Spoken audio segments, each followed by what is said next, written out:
Pronto. Olá, meu nome é Luan Fernandes. Eu estou aqui para apresentar as práticas 5, 6 e 7, né? A equipe sou eu, o Fernando e a Vitória. Então, iniciando pelo comando 5.1, a gente tem aqui conecte o motor de indução trifásico ao sistema de corrente alternada, trifásico, né? 380, acione o motor e verifique o funcionamento, né? Explique e comente o funcionamento da bancada experimental mostrada na figura. Então, essa é a nossa primeira prática de máquinas de motores elétricos, né? A gente vai atuar agora com um motor atuando como gerador, né? Então essa é a bancada. A gente vai ter aqui duas alimentações principais. Uma alimentação aqui auxiliar, certo? Que está passando uma fase e um neutro pelo retificador a 220 volts, onde a gente vai conectar um reostato, que logo mais eu vou apresentar para vocês. E essa máquina aqui vai ser responsável pela excitação da outra máquina, ok? Que a gente vai também abordar. Do outro lado, a gente tem um trifásico alimentando um motor de indução, com essa seguinte característica aqui, né? Então a gente tem a armadura, a gente tem o campo série, campo paralelo, para gerar numa saída uma tensão de corrente contínua. Okay? Então, nesse primeiro ponto aqui, né, a gente tem a apresentação do nosso reostato, né, que ele é muito análogo a um potenciômetro, porque a gente tem aqui uma resistência variável de acordo com essa trilha, né, então conforme a gente gira aqui, a gente vai obter resistências, valores de resistências diferentes nos nossos pontos aqui de saída, ok? Então, iniciando com corrente de campo nula e posteriormente através do ajuste do reostato de campo, levante a curva característica de tensão vezes corrente de armadura do gerador CCA vazio, né? E aí a gente vai fazer dois movimentos, né? Um movimento de subida de tensão, anotar os valores e depois fazer, enquanto a máquina estiver ligada ainda, né? Sem desligar a máquina, a gente vai fazer o processo contrário de descida e registrar os valores, né? Então a gente teve aqui o registro desses valores, né? E aí a gente pode perceber que ele sobe por baixo, né? Os valores de tensão e eles descem por cima, né? Esses valores. O que é apresentado aqui no nosso gráfico, ao realizar a curva, a gente vai ter a nossa famosa curva de Terese, né? E essa curva de Terese vai ser um gráfico que ilustra o comportamento dos materiais magnéticos, né? Ali no caso do nosso campo magnético, quando submetido, né, a esse campo, no caso, né, um motor submetido a esse campo. Ele vai mostrar a nossa relação aqui no eixo horizontal, no nosso campo H, que vai ser o campo magnético aplicado, né?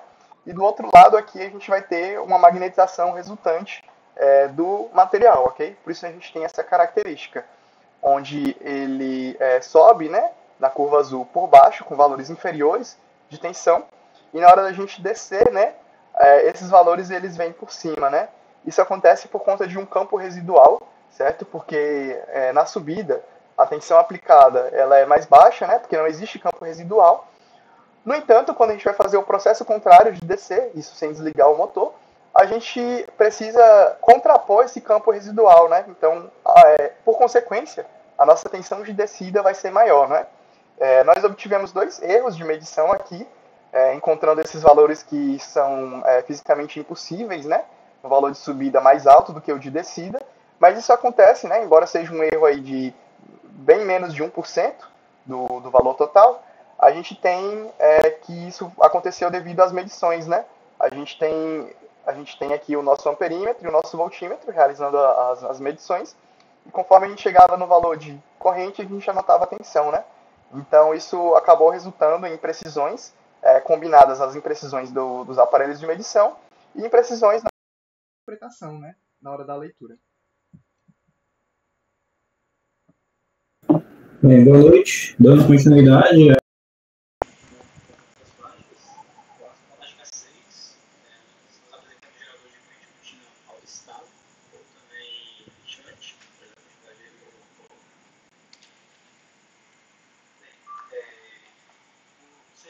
Basicamente pede para a gente conectar o motor trifásico novamente, está acoplado ao motor CC, facilmente como um gerador de torque, já temos uma máquina CC funcionando como gerador, né, como motor.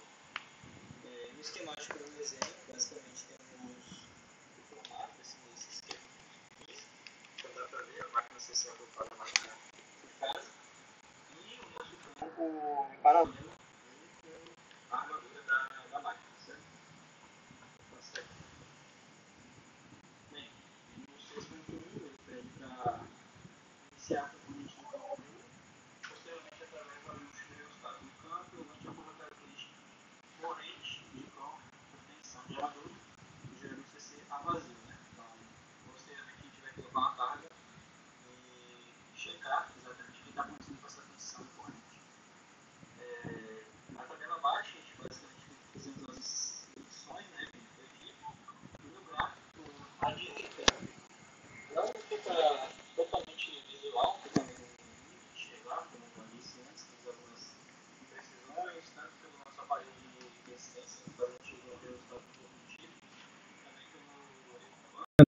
do olhar.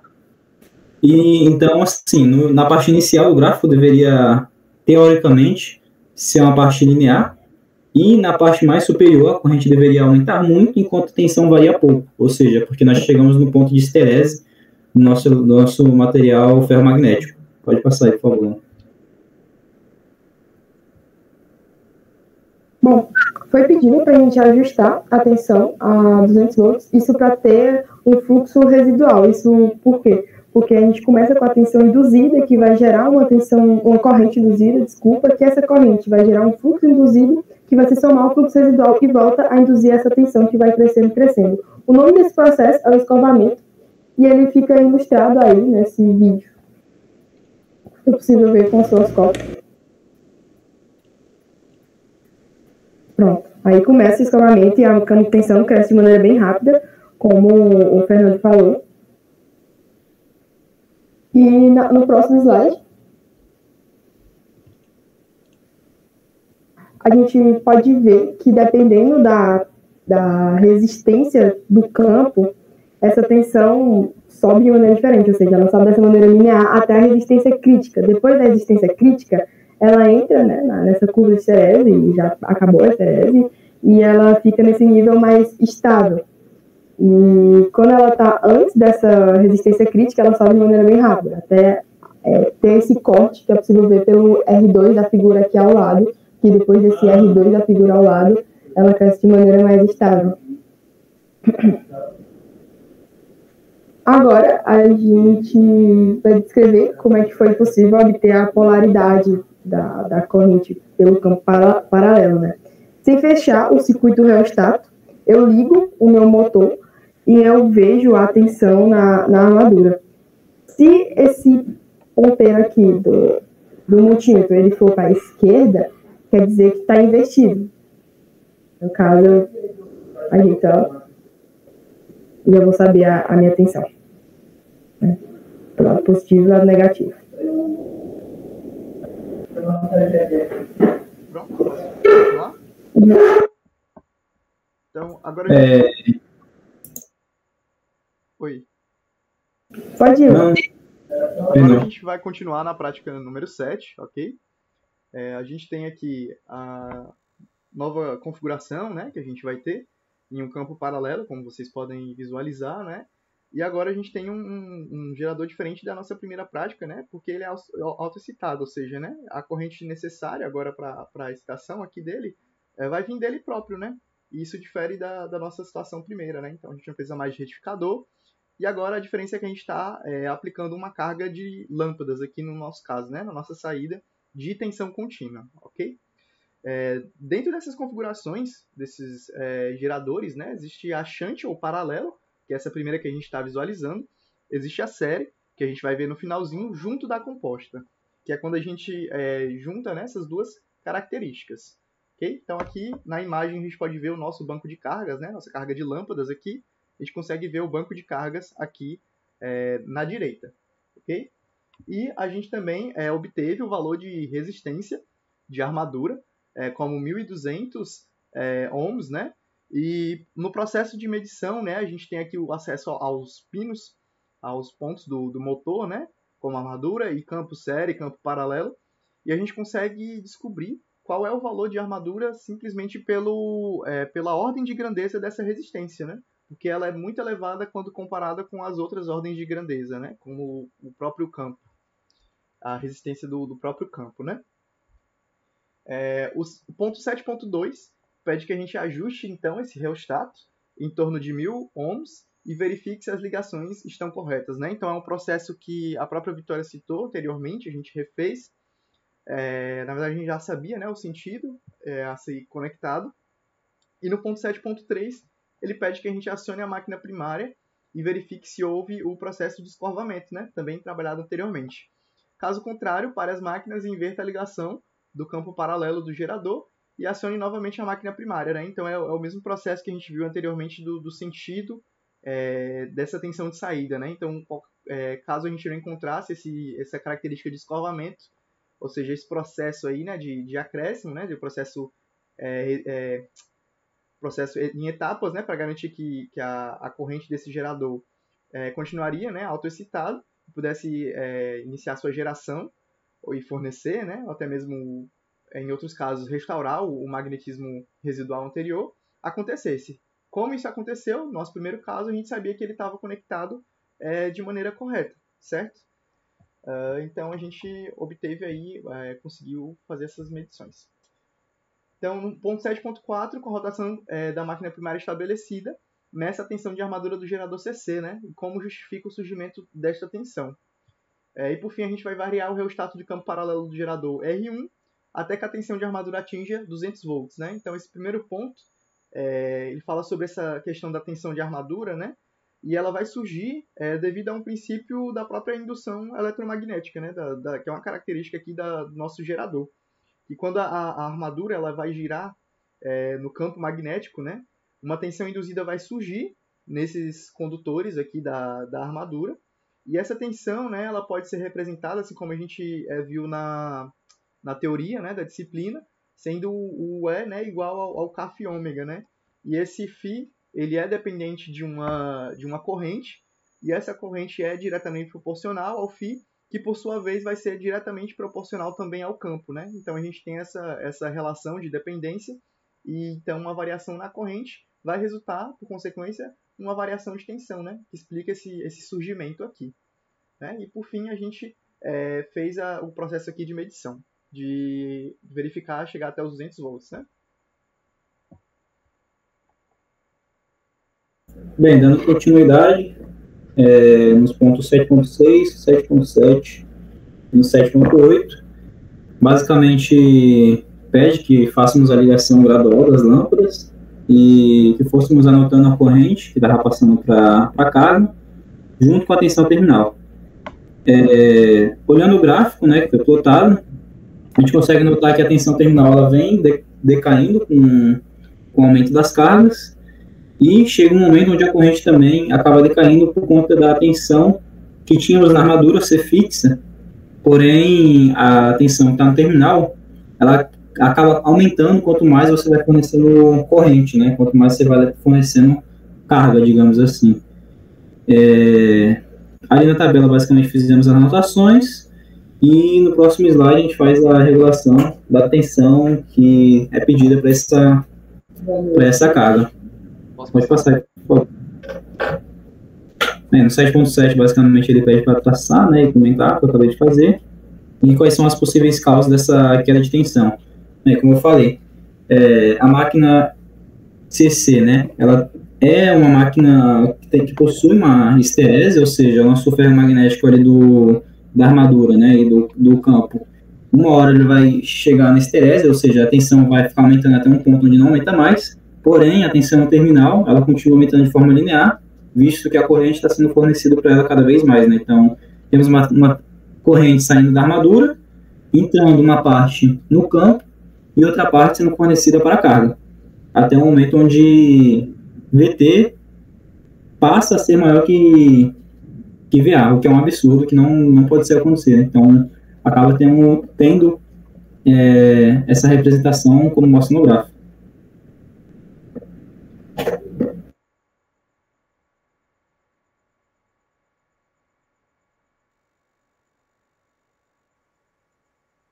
Sim.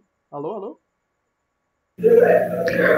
Bom, aqui a gente alterou o circuito para o composto, né? Nesse caso a gente tentou colocar o reostato em 2, mas não deu muito certo por conta dos trabalhos. Ele ficou em torno de 5. E pode passar, por favor. A gente usa agora no modo composto, né? E foi pedido para ligar mais cargas até ver qual tipo de configuração. Por quê? Porque se ele tiver no diferencial, a gente desliga e altera as ligações. Por quê? Porque se ele tiver no diferencial, como mostra aqui na figura ao lado, as forças magnetomotrizes elas se subtraem por conta do efeito do campo em série. Aí por exemplo, nesse acréscimo de tensão, o em derivação ele se comporta dessa maneira mais linear, e o diferencial ali tem essa queda brusca de tensão. Isso pode ser facilmente observado com o voltímetro. Aí pode passar, por favor. Agora foi pedido já da maneira certa, né, que é para ser ligado, foi pedido para ligar as lâmpadas de maneira gradual e a gente foi anotando nessa tabela e depois pedido para calcular a regulação de tensão, que deu 11,11%. A gente pode ver que em plena carga a tensão nominal foi de 200 volts e 180 volts e a vazio foi de 200 volts. Nesse gráfico aqui do lado a gente pode ver que essa queda que tem de tensão é exatamente por conta da queda resistiva da máquina com o aumento da carga, porque a força magnetomotriz do campo em série, ela aumenta, fazendo ter essa queda, que pode ser facilmente observado por essa equação que está aqui embaixo, que é característica de ligação. Pode passar, por favor. E por conta do...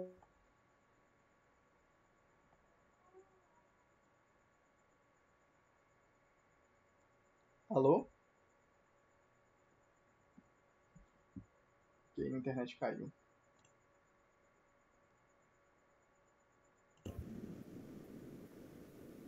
Dando continuidade, porque minha internet tinha caído.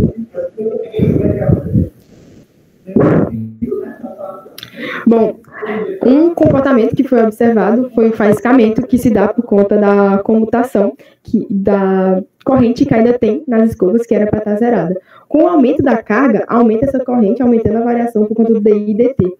Nesse gráfico ao lado é possível ver que ainda tem corrente, ou seja, tem a faísca na borda no final da escova, certo? Porque esse pontilhado seria a comutação ideal, mas o que realmente acontece é esse que está em traço contínuo. O que poderia ser feito para corrigir isso é ser colocado interpolos. Por favor, dá o play aí no vídeo. É possível ver o faiscamento. Voltei de novo. Conforme aumentava a carga, se tornava mais constante e o barulho também maior. Né? Ok, é isso. Muito obrigada pela atenção. E até a próxima.